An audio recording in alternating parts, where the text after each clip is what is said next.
I worked with them. We worked on developing learning objectives, not just for the overall course, but weekly learning objectives. And everything I designed for the course was based on the weekly goals and outcomes. And I got into the Studio U at the university and recorded videos and developed pretty much all new assignments and curriculum for this class.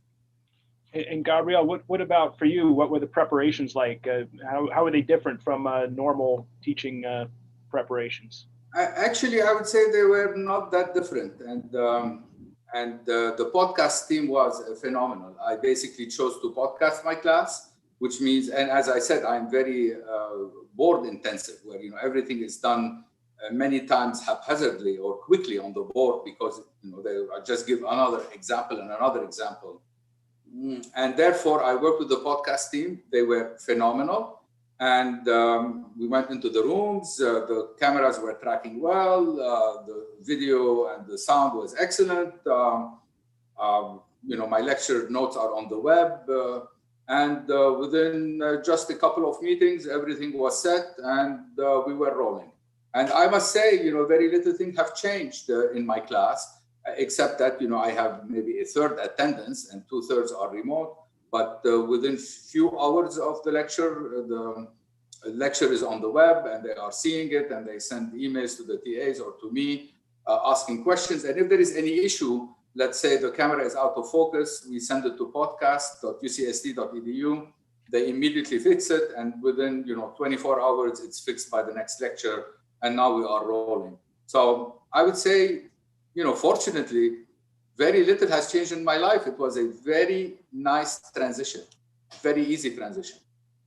And how far in advance of the quarter, Gabrielle, did you really start focusing on that, those preparations? I mean, honestly, 1 week. Actually, just the week before the quarter, I emailed the podcast team. We met, we saw the rooms, we did everything, and that's it. It was done, like 1 week before the quarter. That's it. Wow, that's great. I mean, for a class you've taught before, that can work that way. And Lely, what about in your case? I mean, how did you adjust your normal teaching preparations? I mean, I guess you kind of addressed this to some extent, but do you have anything further to add in that? Yeah, I guess it's related to the in-person labs. Initially, I made the class required that everyone be in person, and just basically indicated that they could take the class next year if it did not work for them. And then in working with Beth and Karen, we kind of recognized that there might be issues related to that. So we opened up the concurrent remote sections. But I sent an email to the students a few weeks before the quarter and said, I really hope that they would consider being in person because of the cohort building nature of this class. And out of my 140 students, 120 are in person and 20 are on the remote Zooms for the lab.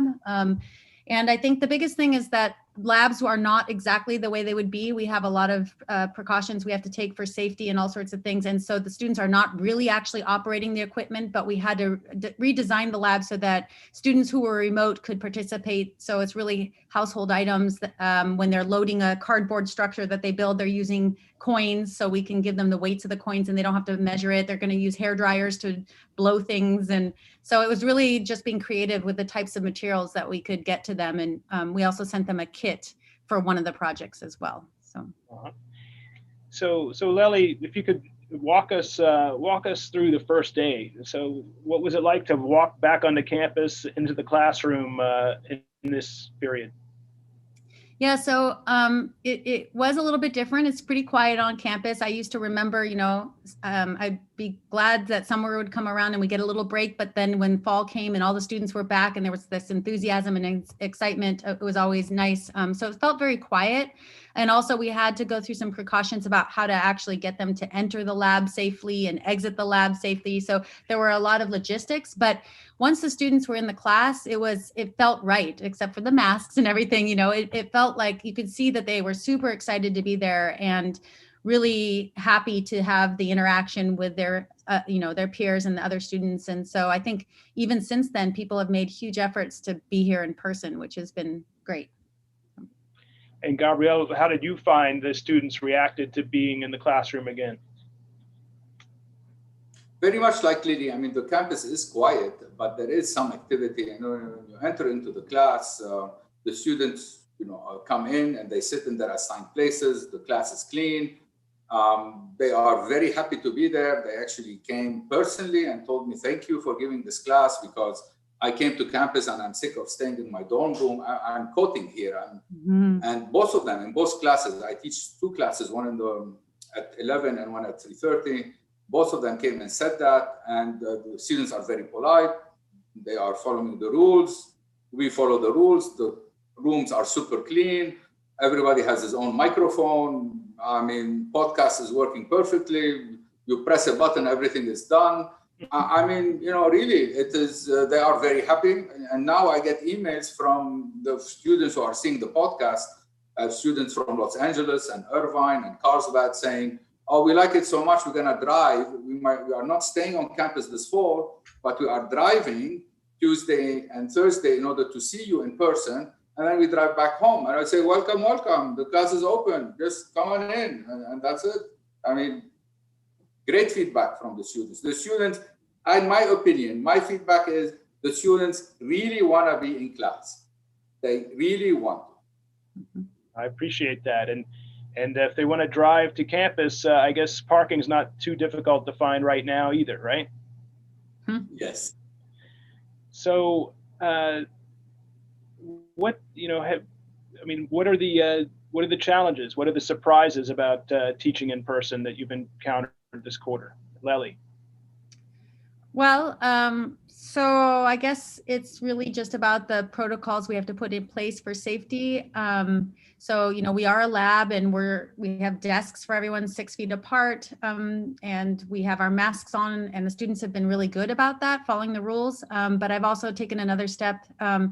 They do their health screening, and we have access to the information whether they're being compliant with the COVID tests every 2 weeks. And so it's actually been good because it's a learning experience for them. I've had to turn away a couple of students who were not compliant. I just asked, you need to, or reminded them that they need to get their tests done. And they were fine because I just said, hey, if you can go find a place and join the Zoom, you can participate, remotely. So they just went and found somewhere. Some of them went back to their dorm rooms, and they were able to join and through breakout rooms work with their partners who were in the lab.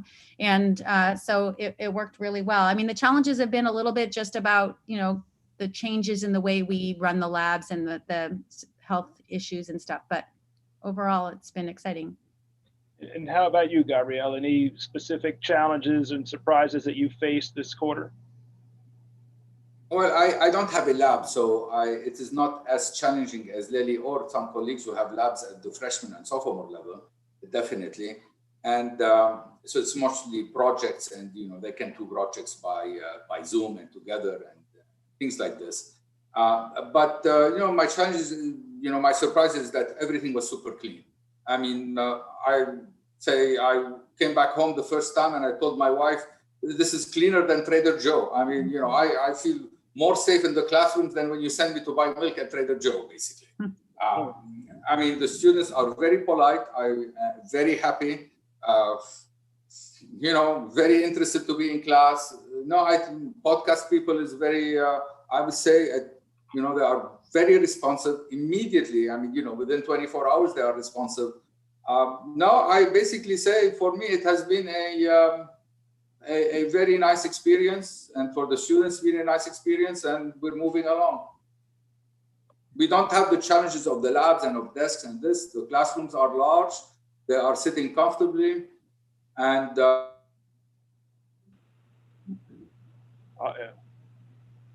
I think Gabrielle, it looks like Gabrielle froze up. So Lely, I wanted to ask, I mean, if you had any interactions with, about the third and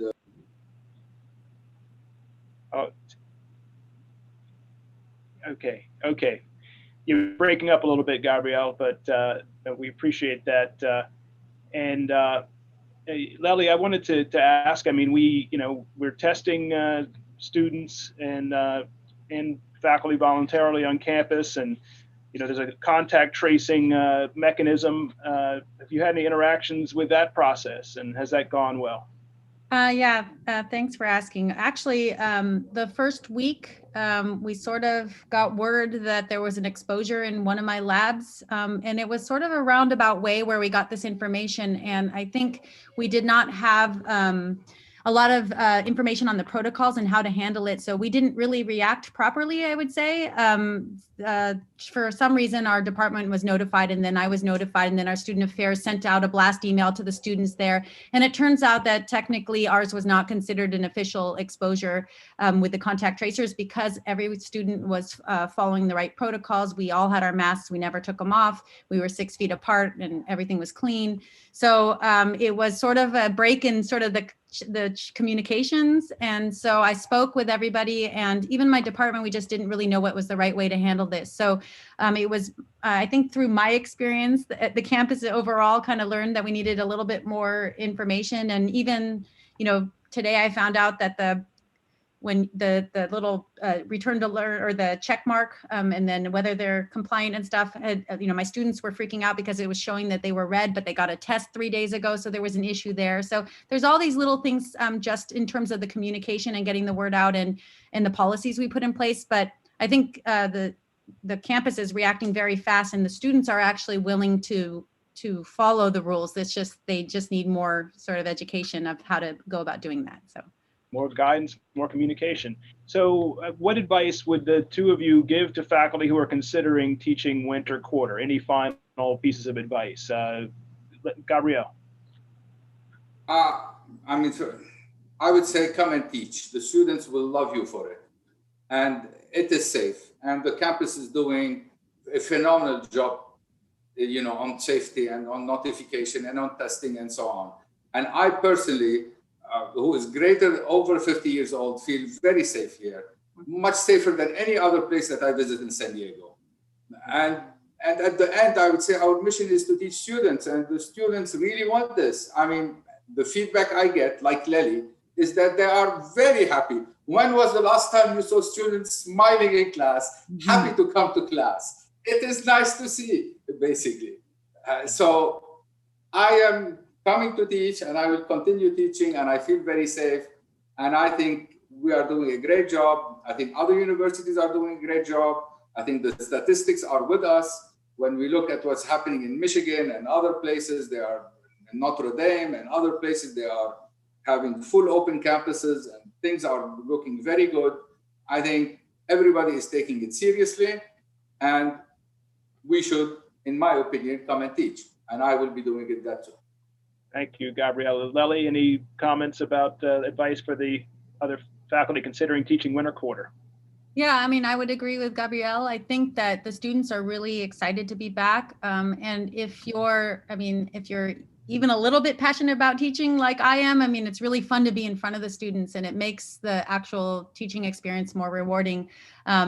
I do think that if you're doing a lab class, it takes a little coordination. I'd be happy to talk to anyone who wants some advice. I do suggest, if you have time, to go talk to the Teaching and Learning Commons, although they may be inundated. They have been since spring, but they have a lot of great feedback. You don't have to completely flip your class like I did this summer, but there are a lot of smaller things you could do that would just make the engagement with the students a lot more rewarding, even in person. So you could have engaging lectures in person and do some things behind the scenes. So I would encourage that. Well, thank you. And thank you so much, Professor Raviz and Professor Van den Einde, for sharing these stories and the lessons you've learned. I'm going to ask you to stay on the screen in case any faculty may have follow-up questions for you in the Q&A. But now I'd also like to invite our other panelists back to the screen so we can begin the Q&A session of this town hall.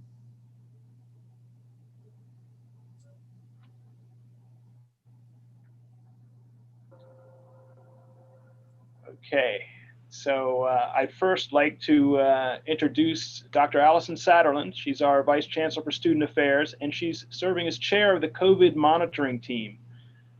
Vice Chancellor Satterland is going to discuss how the university is monitoring for outbreaks.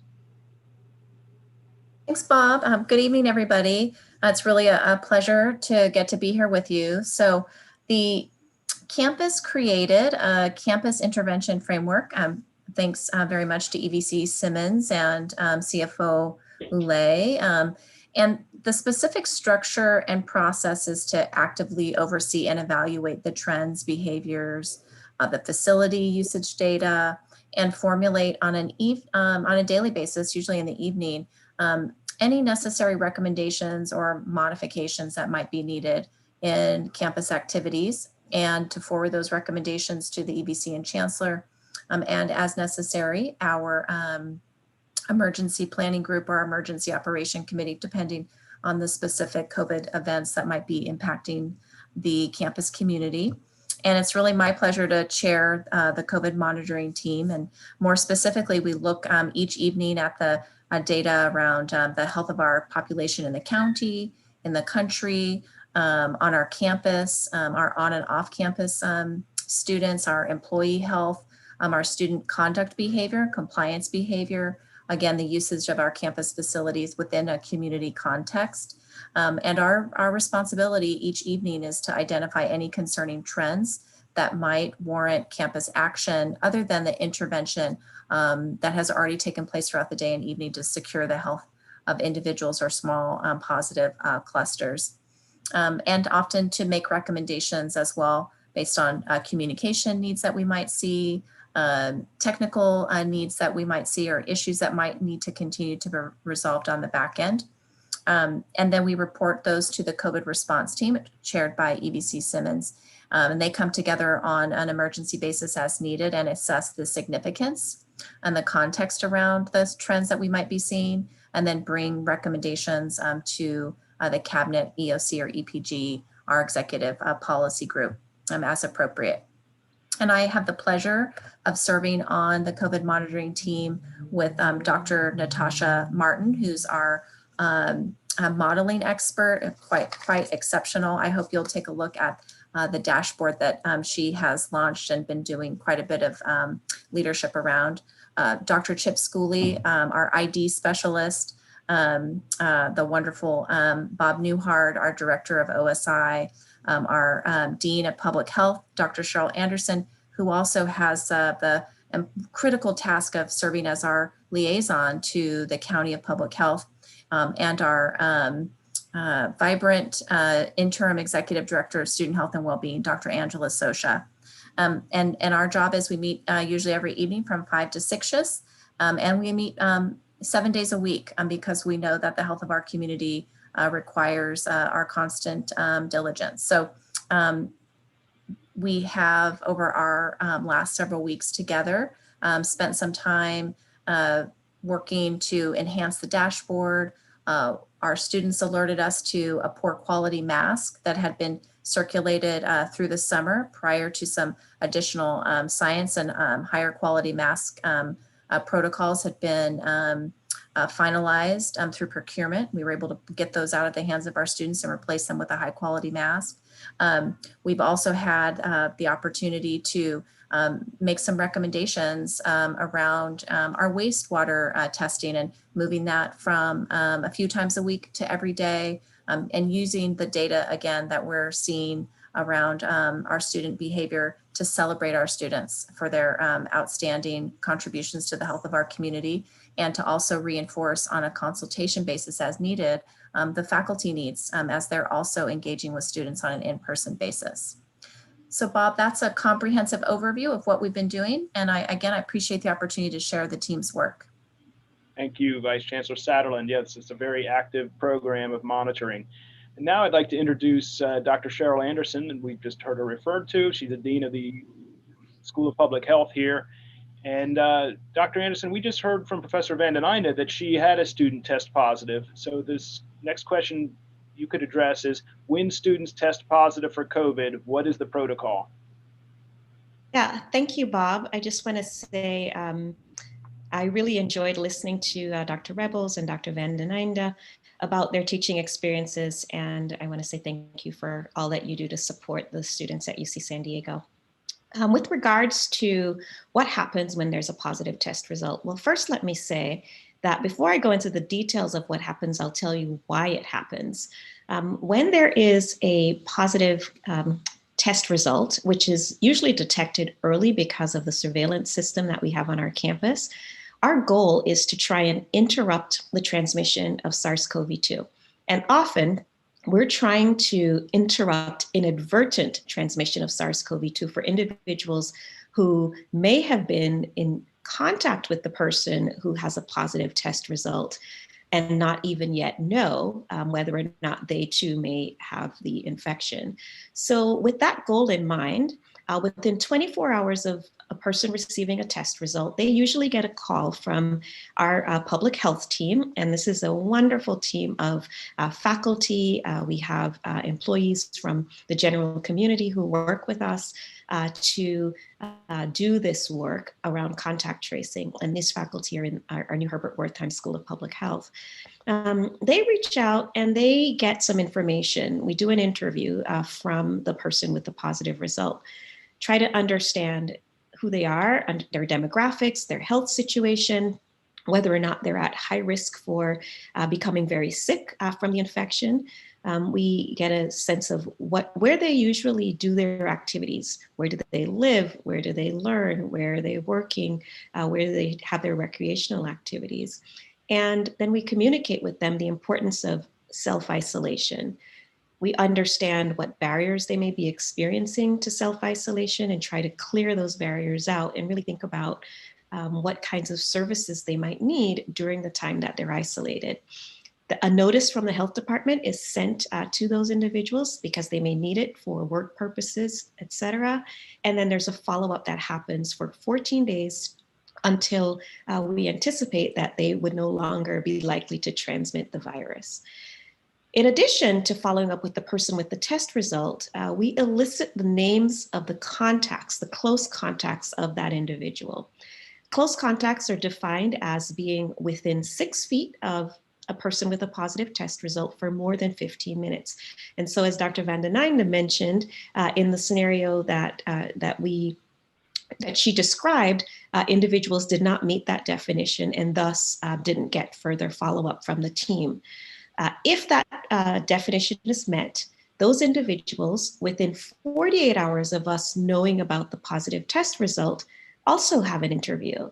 And in that interview, we do some very similar things to what I just described for the person with the positive result. We understand their demographics, their health status. We talk with them about not only whether they're likely to experience serious symptoms, but whether or not they are likely to also be at high risk for transmitting SARS-CoV-2 should they develop it. We talk to them about testing, the need to monitor their symptoms, and to get a test if symptoms do develop. We also try to understand their typical activities and give quarantine instructions. Along with the quarantine instructions is a discussion around what barriers there may be to quarantining, and we follow up with them also over a 14-day period. These individuals, like the person that received the positive result, also get a notice from the San Diego Health Department to facilitate anything that they may need to interrupt during the time of quarantine. So I want to just say thank you so much to our public health team, who have been doing a really great job since we launched the Return to Learn pilot to manage through contact tracing for our campus. Thank you, Dr. Anderson. I wish we could extend that program to the entire United States of America, but that's a work in progress. So I'd like to move on now. We heard about some aspects of the available facilities on campus from our faculty earlier, but to expand on this now, I'd like to introduce Stephen Jackson to address our next question. He serves as our Associate Vice Chancellor for Resource Management and Planning. And the question is, what is the cleaning protocol for classrooms, labs, and other facilities? Thank you, Dr. Continetti, and I appreciate the opportunity to participate in this faculty town hall. And all the information I will be providing is also available on the FM website, so I really invite everyone to visit the site to learn more. Please know that in providing our COVID cleaning, FM is following established COVID disinfection protocols as developed and updated by our EH&S team and based on the recommendations and guidance from the CDC, California Department of Public Health, and the County of San Diego Department of Public Health. Since the pandemic started, FM has purchased 80 hydrostatic disinfectant sprayers And based on recent approvals, we're in the process of hiring and standing up a dedicated sanitation cleaning team. So in addition to providing our normal cleaning schedule of custodial services, FM is also disinfecting all of the campus high traffic areas and all the restrooms on a daily and often multiple frequency basis based on the traffic, and including all of our classrooms on a twice daily schedule, which will include the outdoor classroom spaces once those are completed. Also, as far as the classrooms, all the classrooms have multiple sanitation wipe dispensers for those students to take and wipe down and disinfect their desk and seating areas at the beginning of each class. And all of the classroom buildings, similar to all of the campus core buildings, have installed sanitation stations at all of the main entrances, and FM will continue to monitor the restroom soap supplies to ensure that all individuals can continue to wash their hands frequently per the CDC recommendations. And as Dr. Anderson mentioned, should a student or faculty member test positive and it is determined that a classroom needs to be decontaminated, FM will be notified and their in-house COVID cleaning team will be dispatched. These teams are equipped with the full personal protective equipment, those hydrostatic sprayers that I mentioned, and they are able to respond within hours to provide a full COVID disinfection and decontamination cleaning of a classroom space, which typically takes around 2 to 3 hours of time. And just as a metric, since the beginning of the pandemic, FM has performed 46 of these COVID decontamination cleanings, all successfully with no issues to the FM staff. Hope that answers the question. And again, I appreciate the opportunity and welcome everyone to visit the FM website for more information. Thank you, Dr. Continetti. All right, thank you, Steve. So the next set of questions is for Associate Vice Chancellor Carlos Jensen, who's also chair of the Educational Continuity Task Force. And he, I think, will be joined by Karen Neiswinder, the Senior Instructional Designer for the Digital Learning Hub, although we may be having some technical difficulties. But the question to you, Carlos, is what is the plan for winter quarter instruction? And what are we doing to support faculty teaching in person or in hybrid modalities for the winter quarter? Thank you, Bob. So as far as we are planning, winter quarter will look very similar to full quarter in terms of the constraints. So no more than 50 students in the classroom, the same physical distancing guidelines, masking requirements, testing requirements, etc. We do keep learning more and more every day, and so those protocols do evolve. And depending on how the pandemic evolves in San Diego County and in the rest of the country, we may have to make adjustments. What we will have starting in 2 weeks is the opportunity to teach outdoors. And so we have a fantastic crew here on campus who's been working with, working together to put together these outdoor teaching tents. These are a couple of shots from Ravel. And these are enormous structures. If you have a chance to go on campus and check them out, it's really impressive. They're about the size of 2 basketball courts put together, and they very safely accommodate 50 students each. And they will be fully AV equipped, Wi-Fi, Zoom capable, podcast capable, projection screens, everything. This will give us some additional capabilities and some additional capacity that we haven't had today, and it might accommodate teaching in different modalities or solving different kinds of teaching challenges that we have now because of the space constraints. So one of the big challenges that we've been dealing with is the lack of lab space.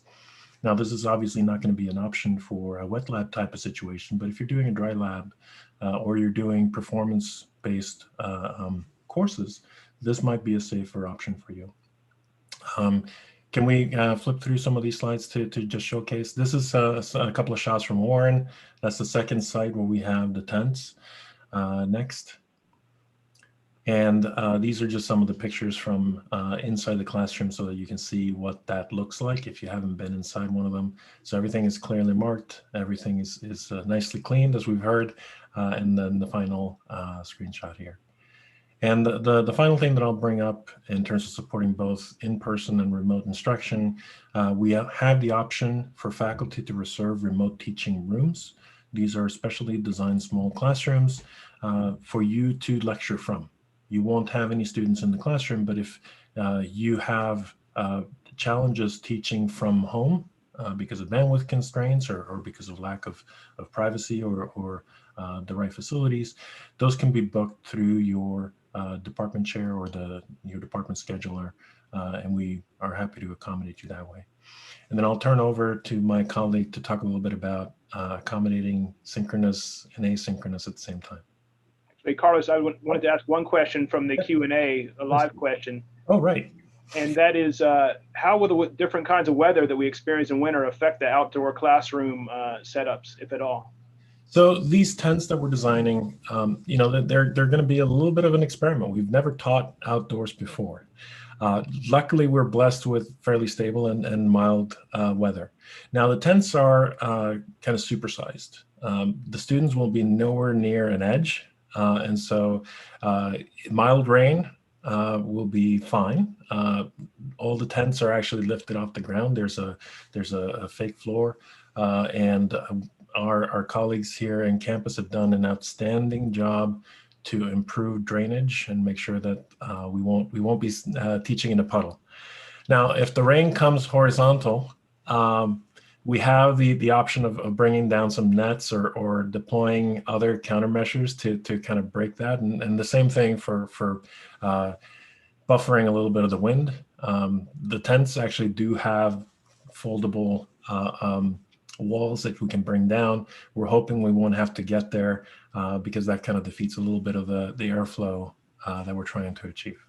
So we're going to try them this fall and learn, and over the winter we will continue to make adjustments, and we're confident we'll be able to make it work. All right, thank you, Carlos. Now, I was wondering, is Karen, are you available on the phone, or? No, I think, yeah, I think we lost Karen.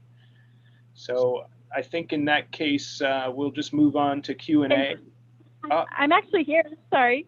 Okay, great. Sorry about that. And I put up your apologize slides. for the technical difficulties. Perfect, thank you. So thank you for the opportunity to share a little bit of information. When you think about teaching in the remote environment, in other words, not in the physical spaces, but in the actual virtual spaces, and you're planning out your course, you're actually going to have two different types of activities to incorporate.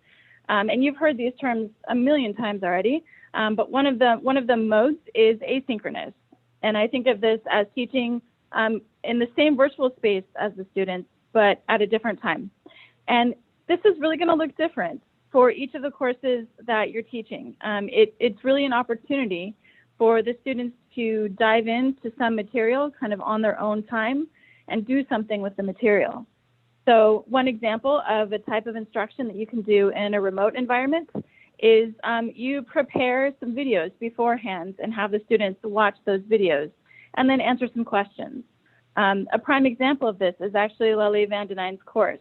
She recorded a number of videos beforehand, before the term started, and the students watch those videos before they come to the lab, so they have some background information. In addition to the asynchronous modality, we also have the synchronous modality, and that is really teaching in the same virtual space with the students at the same time. So you can imagine there are some affordances that you have here. So for example, you might work with an expert that is maybe on the other side of the country or even the other side of the globe. This is a great opportunity because many of them are in their home office working. So now is a great time to ask them to come in as guest speakers in your course. Or you could provide a demonstration of maybe a software or a website that you frequently use in your discipline, and kind of talk through with the students what you're doing as you're using these tools. At UCSC, because we're in this kind of weird upside down COVID world, everything that we do in a synchronous format should also be made available in an asynchronous format. And the main reason for that is it helps to accommodate students who, for some reason, are not able to join you at that same time. So maybe they have some environmental conditions, or random hypothetical, maybe they have some technical issues. It could also be that they've gotten sick. So the trick with this is to not necessarily recreate a separate session, but to take what you're doing in your synchronous session and just repackage it for a virtual environment. So for example, that sample activity where you worked the students through a piece of software or a website that you frequently use, you could have the students watch that video and work along with you, and then submit the end product of that session. So in other words, they're going to have kind of an equivalent learning experience, but it's just going to be done on their own time. And it takes advantage of all the preparation that you've done for the synchronous session. The last thing that I will add here is that the most effective remote courses really have a combination of asynchronous and synchronous, because it really is the best of both worlds. It lets the students access the material, engage with you, engage with the other students, and really dig deep into some of the content. So thank you very much. And again, I apologize for the technical difficulty. Thank you, Karen. While I have you on the line, how do you best ensure that remote participants feel fully included during an in-person class? Do you have any best practices that you can share in this regard? Absolutely. And first of all, I love this question because it really demonstrates that instructors are thinking about the student's experience. So the first thing that I'll say is don't try to do this alone. Include an instructional assistant or a teaching assistant, or if you don't have one of those, ask for an in-class student volunteer and have somebody monitoring that Zoom session and maybe translating feedback and questions from the students that are remote into the actual physical classroom. You can also consider doing things like positioning a camera so that the students in Zoom can see both the students and the instructor in the classroom. And occasionally projecting from that front computer the gallery view of the students in the Zoom session. And that really just kind of reminds students in both areas that there are additional learners that are either in person or remote, and it really incorporates them. And the final thing that I will add is find some tools like something like Kahoot, which is a gamified question and answer tool that you as an instructor can pose a question and students in both the remote and the face-to-face environment can submit answers. You can see the data from their answers in real time. You can respond to them and incorporate feedback both for the in-person and the remote students. So if you'd like to talk about other strategies, please do feel free to reach out to the Teaching and Learning Commons. We're happy to help you kind of figure out how to navigate this world of hybrid instruction. All right, thank you, Karen. The next question is for ABC Jensen. What is the student buy-in towards in-person classes? Is there a sense that they would be receptive to more opportunities? Absolutely, that is the feel that we're getting. There's a large number of our students who are displaced and who cannot join us, but we do have at least half of our students who are looking for or would be open to considering an in-person experience. The 6,000 students that we have living on campus, most of them are taking in-person classes, but most of them are only taking one in-person class because of the lack of availability of options. So absolutely. Thank you, Carlos. The next question is for Vice Chancellor Satterlin and Dr. Natasha Martin from the COVID management team, and that is that university outbreaks are off campus frequently. Will we know if that happens here? Thanks, Bob. I'll start with the answer. So a really important part of our Return to Learn program is that asymptomatic testing is available at no cost for all students, whether they're residing on campus or off campus. So testing is mandatory every 2 weeks for students who are residing on campus or coming on to campus. But it's also highly recommended every 2 weeks for students who are residing off campus who are not coming onto campus. And this is really important so that we can monitor viral activity off campus, as you mentioned. Since the start of instructional term, October 1st, we have done over 13,500 tests among students. And more than 5,500 of those tests have been performed on off-campus students. And that off-campus testing has detected 18 infections among off-campus students, indicating that we're able to kind of detect infections in this off-campus group with our testing programs.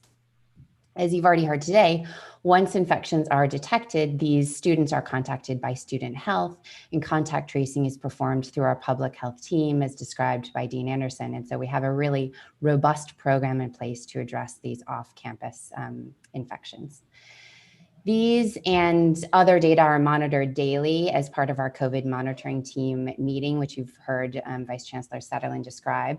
And you can also see the testing and case breakdowns among on and off-campus students if you visit our public daily UC San Diego COVID dashboard. We just updated that yesterday, so if you haven't seen the update, I encourage you to go back and view it. Again, it is a daily dashboard updating with our daily testing data, and it now provides that breakdown of on and off campus activity. Thank you. Vice Chancellor Satterlin? Bob, there's nothing that I could add that would make that answer better. Thank you, Dr. Martin. Right. Thank you. The next question is back to AVC Jensen. Can I ask my students to provide proof that they have done their symptom screening and are compliant with testing requirements? So I think we've heard an example here from Dr. Van den Einde that she does, and you absolutely can. Any university official, which includes faculty and TAs, can ask students to show their testing status. The only thing that is important, if that's what you choose to do, is to make sure that you understand what the app is actually showing you, and that you don't engage in profiling or those kinds of activities. So we're either checking everybody or we're not checking. If you choose not to do this, understand that the student care team, student affairs, is working behind the scenes to ensure that we have high degrees of compliance. And if students are out of compliance, they will be hounded and worked with to make sure that they get back into compliance. Supported, Dr. Jensen. Thank you. Thank you for that clarification as well. So the next question is for Executive Vice Chancellor Simmons, and it's a question that she has answered before, but it bears addressing again, just to be perfectly clear, and that is, will it be mandatory for instructors to return to the classroom this winter quarter, or will it be up to the instructor to decide if the course will be delivered remotely or in person? It will be up to the instructor or teaching assistant to personally decide whether to return to teaching in person or whether to teach hybrid or whether to teach remotely. Just as it was in fall, it will be the same in winter, up to the instructor or TA. Thank you, EVC Simmons. And the next question is also for you. And we're talking today about in-person instruction. Well, an important part of the university experience is recruiting the next generation, the next classes of students. So when might campus tours resume? And when they do, what sort of measures will be taken? Will the groups be smaller? That's a great question. At the moment, we are not doing campus tours because they would not be consistent with the county's public health guidelines. And so we don't know when we'll be able to resume in-person tours because that will depend on the guidance that we're getting from the county. One would certainly imagine that when tours are eventually resumed, they would probably be smaller. But what I can tell you is that just today I got a preview of the digital view books, the digital tours, the digital brochures, the materials that are being sent to student applicants and being taken to virtual college fairs by our recruitment staff from enrollment management. And they're really pretty spectacular. So even though it's nicer to be here and experience it in person, we are really doing our best to give the applicants the sense of what campus would feel like. All right, thank you. Back to AVC Jensen. So an aspect of hybrid instruction is if you're teaching a large class virtually, will the instructors still be able to have office hours in person and study sections in person? With appropriate safeguards, yes. There's a couple of limitations. We still need to abide by occupancy limits. And we also need to comply with county orders when it comes to gatherings. And so anything that we do as a class activity really needs to be scheduled, and it needs to be in an appropriate space and with appropriate safeguards. But that said, and especially with the outdoor spaces coming online, there's nothing saying that we couldn't do office hours in a set time, in a set place for students to drop in. The important thing here in a hybrid class would be to make sure that we also then have virtual office hours, or that remote students can join in if they can't come to campus to participate.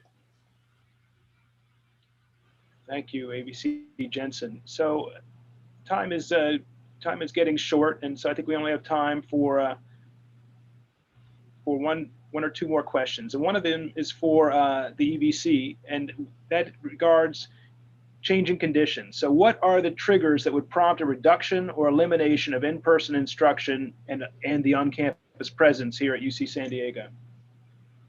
So earlier in this webinar, you heard Vice Chancellor Satterland describe the way that we are every single day monitoring a wide range of data on health, individual health, population health, health in the county, behavior of individuals who are living and working here on campus, feedback from those who are living and working on campus, and daily, based on trends in all of that data, we are adjusting the way that the campus operates. And that can include new ways of messaging to students, perhaps, new cleaning methods, as we actually heard from ABC Jackson.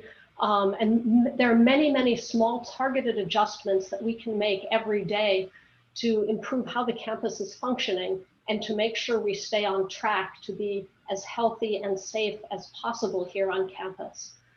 Thus far, as you've heard, our positivity rates are extremely low, and we haven't seen any evidence of transmission in teaching or research spaces.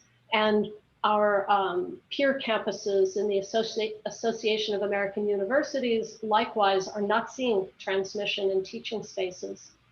So with all of that background, the significant reduction or elimination of in-person instruction or on-campus presence, for that to happen, there would have to be a really severe shift away from what we are now seeing. If there were a clear public health set of concerns arising from that data that we're monitoring every day, that's what would lead us to take such a step. We are doing our best to really stay on top of it day by day so big things don't sneak up on us. So that's how we're thinking about it. Well, thank you, EVC Simmons. Well, I am afraid that is all the time that we have for today. I would like to thank everybody who joined us for their questions that they have given to us, and we will be attempting to answer everyone's questions and posting the responses on the Return to Learn website, as I mentioned before. And I'd like to also thank the presenters and the guests again for sharing their time and information with us today, and all of you, the UC San Diego faculty, for attending and helping us come together as a community of Tritons as we get through this extraordinary period of history. I'd also like to encourage you to complete the post-event survey, because we want to learn how to communicate better, and that will be sent out shortly. But at this point, this concludes this Return to Learn Faculty Town Hall. Please come back and join us in November for another special session on remote teaching and teaching options. Thank you.